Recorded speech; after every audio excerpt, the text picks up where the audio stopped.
TV Badwam kasia no pay na hana brama kwan na yede ni nyina sie renda ya for fieda nti modjuma home yadwuma die 24/7 ni yegene na so somo sompa nti ne nsam no de asisi o mamu no brason say yede ebramo na holiday no so no na say ebi mo so bejeje wo mahome an sa batoba ye online portals Adom online as a major online a hu say nsam ahodo bi so egu ho e wo se yede ebrawo se ben so ejina na so o mahine kwabena asante ono so aye krado na say ye de no so atoa so de amamo eno nti eno no ho ensam ti ma afidie no nkoso a na na Adom TV mo amo so ye live of Facebook/Adom TV yeda mo ase papa nyame enhiramo ti de edu so no se brane abedi abemmemia no but yenso ye we high ti ya mo official pa afi committee afi se na ugina wona so se ya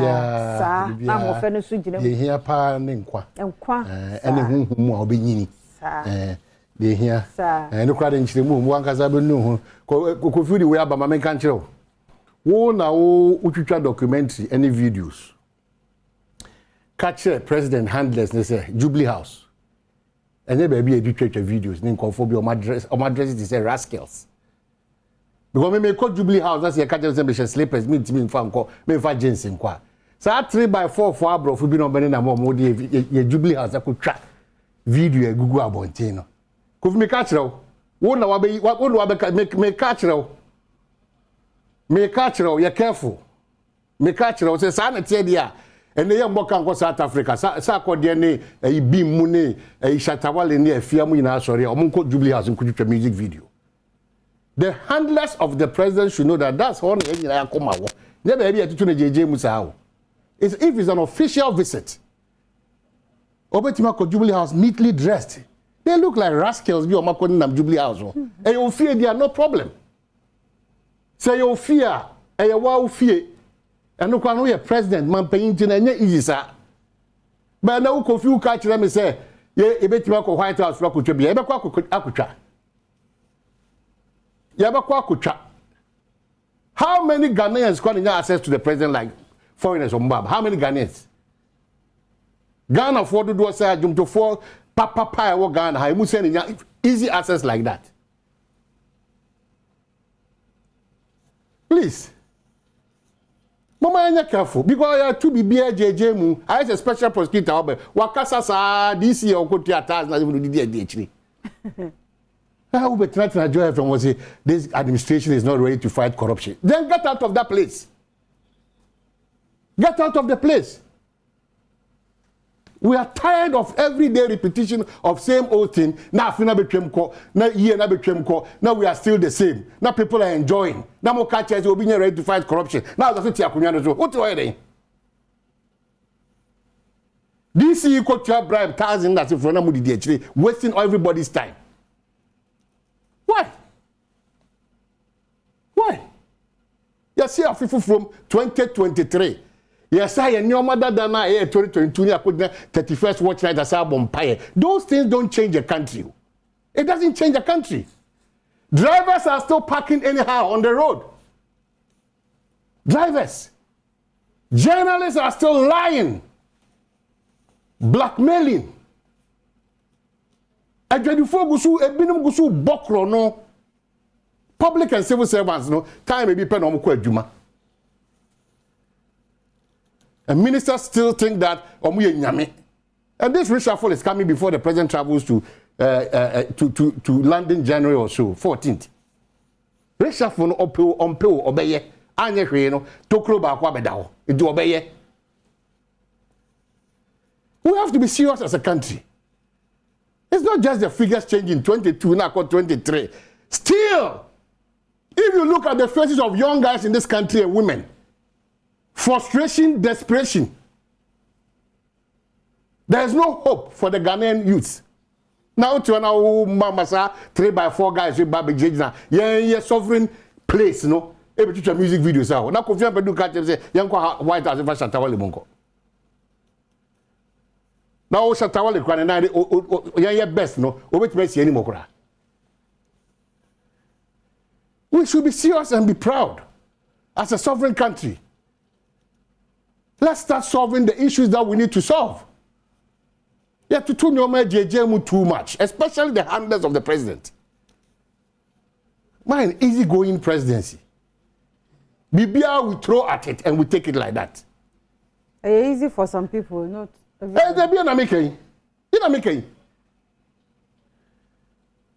It's very sad. And this year, we are not special prosecutor. We are not ready to this country or this government is not ready to fire. Empty people in this country. If you can't fill that seat and do what is expected of you, get out of the seat. If you're any man of integrity, we don't have people who can say no to this situation. And we allow politicians, both sides, NDC and PP. Detroit can say to the war in Tokobesi and the stakes are high. What stakes are high? The stakes are high. Please. Our universities, just the traditional universities, and Kwada appear free Ghana universities, 4 traditional universities. Private ones, we are now becoming an endangered species. We are not thinking like we are a serious country. Why? Ghana Police Service. Baby, a bomb son who has only criminals and more from age of 18 to 40. This is the age bracket on which my boy Ghana. Why? And can't you see you don't understand. Why? Yes, one age and a fish upon a feeling quite and with this my a happy new year, glorious super new year. I feel they sit down, we sit down with Posso. Yeah, person. Why? Yes, you have not set your priorities right. Your foundation is not right.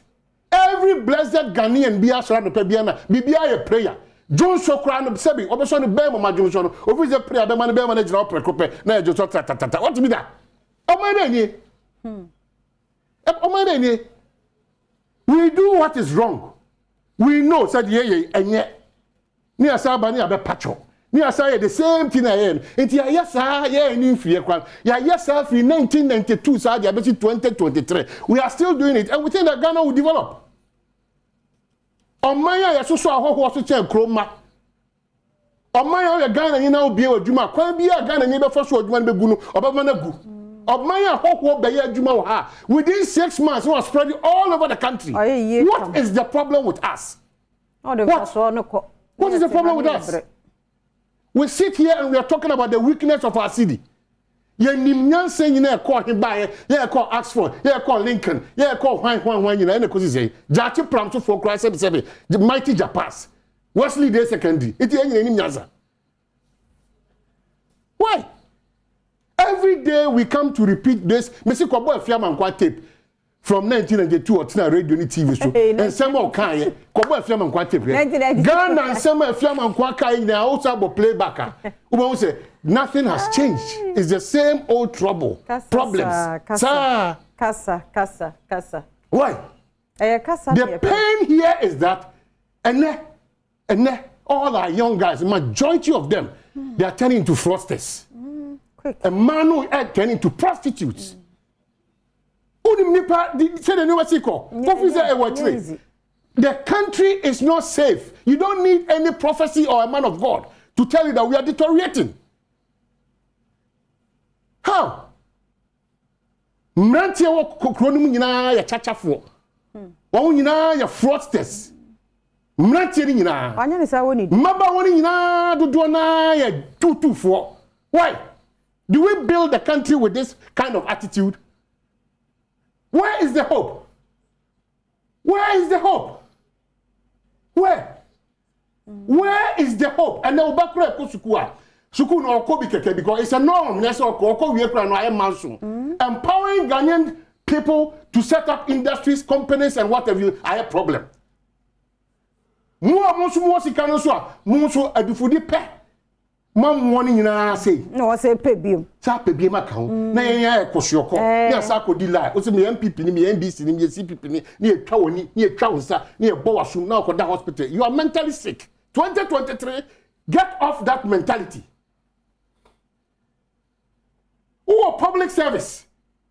Why had not 40 years as I say crowd to be? What kept your prayer? Very painful. You expect that Ghana will be void of corruption? What's this? What's this? What's this? And the promotion even at public and civil service, no. At any party, at any to whom you know, society. You are due for promotion, but what that? Uncle. This all the eba. What? What is this? So don't see me and greet me Merry Christmas, Happy New Year. It's all bogus. And you're just slogans I follow keke. Nothing has changed. What is happy about the new year? With this foolish attitude that we are all in. What is happy about the new year? You tell me what is happy about this new year? God has given us life. That same 2023, no, other countries are developing. Interest rates are coming down. Inflation coming down. The youth and the people are living good, reasonably. And so hey, Papa, not does too much. Yame kurabre ya bompa baba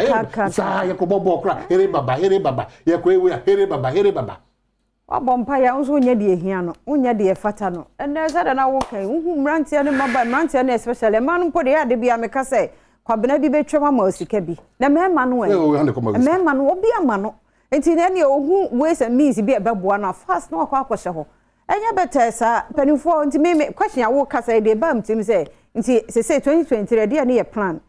Yeah, no, man, I need plan. I sorry, need plan. And I need plan. And I mean, I need plan. You know, you're babbling now. Now they all know the also man yourself now. Be the you know, you have a problem. We have to collectively fight for this country. Because you will be BBL. Yeah, as a fighter, and yet 20 years ago, and you answer, and you agree to a 20 born in India, and then crack more dear. Can you force you more dear? Because all university campus now be a parking land cruiser, 55, 70-year-old, or purchasing across 16 years. Are you mentally sick? Is the country built on such prostitution? Country ban na developer, you did German 70 fraud na develop country. So but most can you be a or no better? Country ban. But most can you be a department? Which country? Tell me which country? This one ya also fast answer. Sa into one so ahu kire na anu sa no abiem. Enso wotumi sa de anya ni taste. Enso ahu kire nti. So don't see me and say a happy new year. Onyame the new year na mame kwabena sante. Or the amount so. And it's for a purpose. It's for a purpose. God didn't give you 2023 to come and repeat the foolish things you are doing in 2022 and still think that there's going to be a change. I just say no. Obi a woni da hobi a person obobra se fa ayetre ne bra bia no eni bra ni ahoya ni nantitwa ni konkonsa ni pull him down has been a bane on you. And this what say so. Only in this country that if you attempt to be honest and truthful, hardworking and focused, you become a liability. You be you free hokura. Obi to wadro den.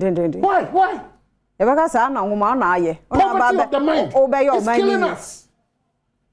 Poverty of the mind. It's killing us. Don't deceive yourself. That 2023 there, Metal Lincoln, Metal Trasaku, Mekosi, then what shall I say you will map out them? 2023. What we about false saying what? Rapture. I can be saying the year came 2023. I want to say, I was a penny for year, I was for more year. A school for a university graduate for year school, so you know, you may be on yet. Oh, Bressa, made a be on a point and penny for what much a church war. I buy new money idea was for more retirement. Now, youth now almost she and so measure hono. Sadia Maca. Oh, 60 years. Look at the stories.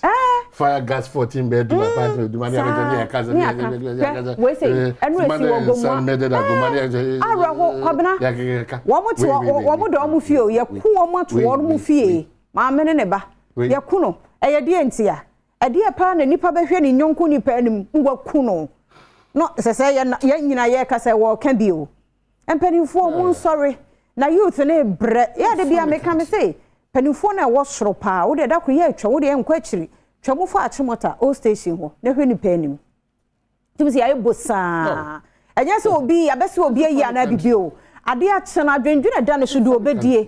me see 2 cedi mpo so de beto kokoni kosi e no kwa aye problem amobi ti dia ne kasasa Ghana ni nso adwene no eye sum Ghana ni na adwene na nkasa no eye bukata adwene no kuta waso ado pay e ko be fa so be Ghana ni na adwene no very dangerous mindset of the Ghanaian wanya ne sa woni di wanya ne sa woni dangerous because as I say nyina ye kasa ho kira about 2022 and ye nyina obi a say ni sika nso tin say sika ni bi pa obi so na no atum ye sika no so e beto no amumu ade no we are considering you also considering us a 50-50 sir mu she obi ne say keka ne o man kwa na obuofu wadwa na ya nto na e fire say ne ma obehwe agu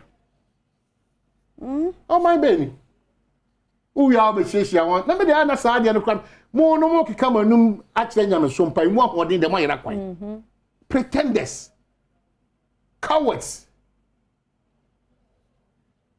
Now we are happy. Unipa na wama on such wishing a glorious new year. No, one kasa crowd is any panunya na abekuno. One na what's happening in the back. And I also call it chair service. Na one of this can watch. What's what new was 32? A glorious new year to you. I TV swinti. I come my response.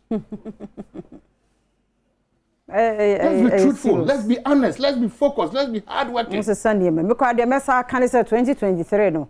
We don't need anything new, yeah. As a dada no. Yes, sir. Yeah, boss and Cassandra. Especially the MPP and the NDC. More would I see a chamuti crowd here. MPP Mojabe, NDC Mojabe PFM. Mamma Mia so it been more MPP and this almost same who Nicasa who normally no minus ana. Yendi bi kura no e kom de ye kura e Ghana yendi bi kura obi tu mi keka ope and obe painti no we can't be enslaved. We should come back to life because onyame si oboy ese ni sexual. So what is your problem? Why do you want to be a slave to somebody? Yanka say ye kura empe yanka say ye Ghana ni fifa from kama na Ghana for na shase prescription be betwa so aba Ghana ni adwuma pa be gina de there be come de be ma hoho no ye gina na chi. So don't come and see me 2023 and be waving that demonic hands. And say na wave you like watch na emu na ho. Ozo opa won say chichire ne. What is 2023? 2023 is a blessed year. Onyame dia man. Se nyina adwene ko ben kro ye adwuma e dendi ni kurama Ghana. Ye ho be hare yen. Obi abe yo. Esa say no kra senti say 15% increment kra ba across board traditional universities na ye twema so ho. 15%. Obia calculation is different. Nwanwa. Serious o. Say baby e di pay di wo ho. Nti de wo ho ani. Da mase. Afina na ewem 2023. Maka kire obia ntimi nsisa Ghana age yen. Obia ntimi nsisa wo age wa. Obia ni ho obetima ma o. Ai o shebra sisa age wo ankasa wo ogitum se. Wo pese o shebra sisa. Obia ni ho Fuani to bibia so is important. It's important. So put on the whole armor of nukredie, of adwumaden, of focus and determination. If you don't go through the process, you cannot arrive at success. Because Rome, and I was a multimedia we know. One for 2 days, na the multimedia ni see who. Open. Mutie. Wono unu baby amikra madu.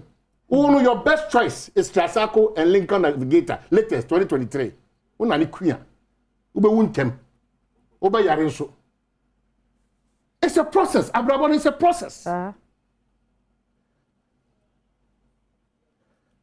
Empre ho moja beba. Boko.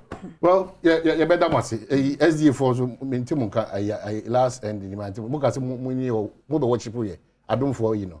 Mobile. Mama.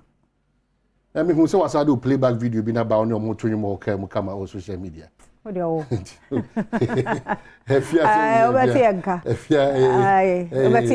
Now, on this month, working, Mamma Fanka. Yeah. Cervical cancer awareness month. Oh, okay. Timano, mano. o de the last 3 years or so am catch her wono nyame anim no guess no wa sort your mouth am doctor ne mra so be boa yen no ye ni nkomo ye di hu nkomo ya won kwa hia no ye woni sen ya wo so enti videos no so wo ho oba bia yes from 9 years sa 9 year akra no ohun be ma den to no de no akobọ ne vaccine bi no de abọ no ho ban na ye di ka break ye ho no de wo no akoye screening no ye screening na se problem ni ho announce wo abo vaccine no se problem wo ho a my dear so mo hu ne ntama enkum wo eno ne asama mpese obi ate ye hu ne ntama enkum wo ba wa me ye hu ne ntama na afi cancer de no ho aba abagim cancer nso unim se de ate obewie na dollars no ne ade ne ye beje me mpese ye betua dollar bia ma obi a enti ye nko se kura ye awareness month ne bo kura ya no matete price na so sa enti hospital bia ben wo mom ye nko ye infections nom ne ade anya no ma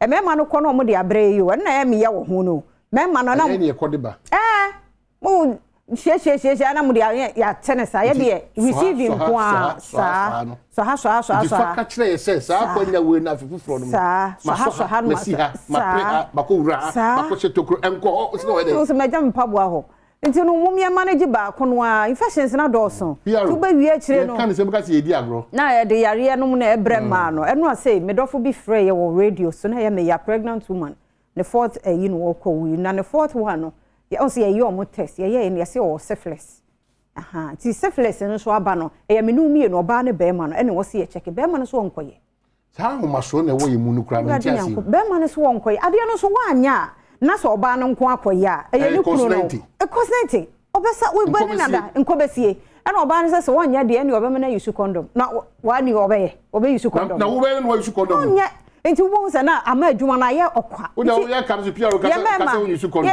woni piaro awrade afi de mandina kakra enti de ye ka de besie ne se emema ye wa moyi se koba se ye process bi infections bi ni ade aba say ye mienu nyina ne antu ase a ana we su ko menka let's keep having that conversation while we are any fie on say on form so de e how ba na ehu ni ntema mama wa betiri so usi anu ntema na ye chen daache eno no ade hie wo ni say ene me kwabna asante me ntu sa na mo na ekofa ayo ne we brem ni bi ko bia na akoyiraw na afi wo nkokora bom no wo se wo se wa ofa bi na chiri ba na ye wo so wan kasa na wo ye wo e bi ti si ni besere one more homodin kra no the option is last one da homa no as obema e condom one more homodin kra no so wa so pre o de ye encourage sa but essence say wo busua wo pese wo secure na preserve wo munti no o de option nyina anko kangu no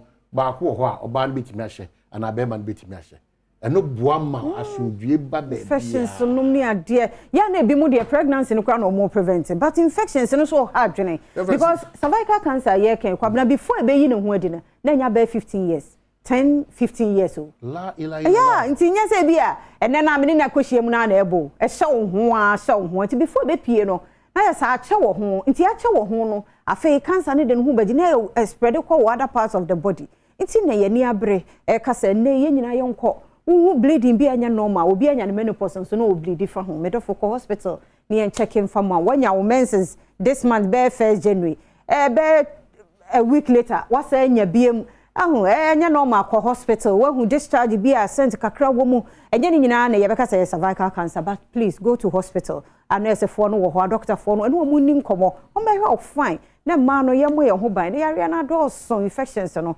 adults yes your time next year best atna say afia man kwa tamaklo ana o man ne komna santi e de abro edidi so bon se professor anase kejua bon se sister Sandy bi bon se edidi so afisem bon se edidi so pese mu ne ye toa so ne ye ko na afia di so ngo brew ne ye toa so ne ye ko nti ko so echa nti wale ba e fa ho ben oti akire ye tufu na fa ye ba obra na me adre be hia bye bye